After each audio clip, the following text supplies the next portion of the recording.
अपने माता पिता को बहुत प्यार करते हैं और संसार से सबसे ऊपर समझते हैं, परंतु मैं अपनी पत्नी से भी बहुत प्यार करता हूं, परंतु पत्नी और माता पिता में अच्छी सुलह नहीं है महाराज जी। इस स्थिति में मैं कैसे दोनों दोनों का प्राथमिकता माता पिता की रखनी है, क्योंकि अर्धांगिनी अपना ही अंग है और हमें प्रकट करने वाले माता पिता हैं। तो अर्धांगिनी को इतना कि आप हमारे माता पिता की सेवा ना करें, मानते हैं, लेकिन आप हमें नहीं रोक सकते।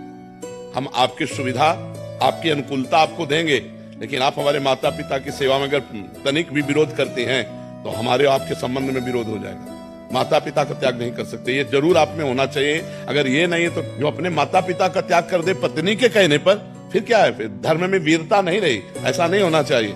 जो लड़की इस तरह की मतलब व्यवहार वाली हो कि आप हमसे प्यार करते हो, तो आप अपने माता पिता का त्याग कर दो, तो उससे कह देना चाहिए कि तैयार रहना, त्याग के लिए तैयार रहना। जिस दिन हमारे माता पिता की सेवा में व्यवधान उपस्थित कर दोगे, उसी दिन हमारे आपके बीच में संबंध विच्छेद हो जाएगा। और अगर आप हमारे माता पिता की सेवा करती हो तो हम आपको प्राणों से अधिक प्यार करेंगे, नहीं करती हो तो आपको अधिकार देंगे, लेकिन आप हमारे को सेवा में जाने से नहीं रोक सकती हो। इतना जरूर रहना चाहिए। माता पिता भगवान का स्वरूप है और पुत्र का पूरा अधिकार है माता पिता की सेवा करने का। तो ध्यान रखना, अवश्य में भोक्तव्यम कृतम कर्म शुभाशुभम। जो जैसे कर्म करेगा वैसा फल देगा भगवान, भोगना पड़ेगा, इसलिए बहुत सावधान।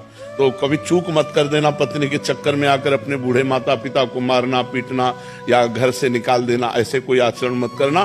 पत्नी से को तुम करो या ना करो, हम तुम पर दबाव नहीं डालते, लेकिन आप हम पर दबाव नहीं डाल सकते कि माता पिता की सेवा से वंचित हो। माता पिता महाराज जी थोड़े से अलग व्यवहार के हों, वो बहुत गलत व्यवहार करें। हाँ, तो उनको चाहिए, माता पिता को चाहिए कि बुढ़ापा आ रहा है, ज्यादा अगर उद्दंडता करेंगे तो दुर्गति को प्राप्त हो जाएंगे।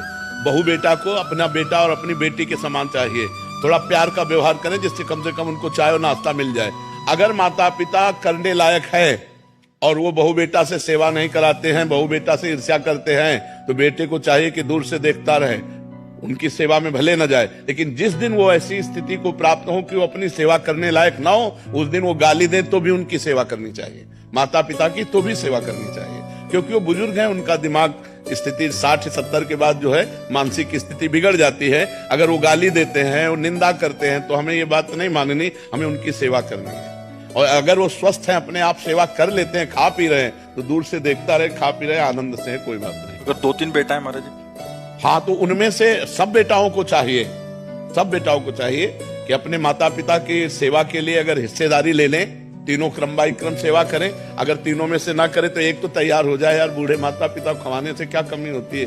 दाता तो भगवान है, खूब अच्छे से देते हैं। जो माता पिता की सेवा करता है उस पर भगवान प्रसन्न हो जाते हैं, क्योंकि भगवान धर्म से प्रसन्न होते हैं। देखो, पुंडरीक जी अपने माता पिता की सेवा करते थे तो विट्ठल भगवान स्वयं दर्शन देने के लिए महाराष्ट्र में आए थे कि नहीं आए थे? तो माता पिता की सेवा करने वाले को भगवत प्राप्ति निश्चित